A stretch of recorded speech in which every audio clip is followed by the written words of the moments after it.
சில ஊடகங்கள் யாழ்ப்போதனா வைத்தியசாலை பற்றி பொறுப்புடன் நடந்து கொள்ள வேண்டும் என தலைப்பீட்டு யாழ்ப்போதனா வைத்தியசாலை பணிப்பாளர் சத்தியமூர்த்தி தனது முகநூலில் பதிவொன்றை பகிர்ந்தார். அவர் பதிவில் மேலும் தெரிவிக்கையில், யாழ்ப்போதனா வைத்தியசாலையில் தினசரி விடுதிகளிலும் வெளிநோயாளர் பிரிவுகளிலும் மற்றும் பல்வேறு கிளினிக் பகுதிகளிலும் 5000 பேர் சிகிச்சை பெறக்கூடிய வசதிகள் செய்யப்பட்டிருக்கின்றது. இவ்வைத்தியசாலை இயக்குவது மிகவும் சிரமமான விடயம். இந்த வைத்தியசாலை பொதுமக்களின் நம்பிக்கைக்கும் அவர்களுடைய சுகாதாரம் சம்பந்தமான சிக்கலான விடயங்களுக்கும் பதிலளிக்கின்ற ஒரு நிறுவனம்.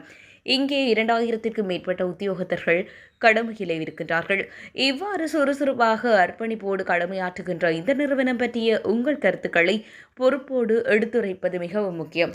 தனிப்பட்ட நபர்கள் கருத்தை இந்த நிறுவனத்தின் மீது பாரிய குற்றச்சாட்டாக முன்வைத்து இதன் சேவையை மழுங்கடிக்கின்ற போது பொதுமக்கள் சேவையை சிறப்பாக பெற்றுக்கொள்வதில் பல சிரமங்களை எதிர்கொள்வார்.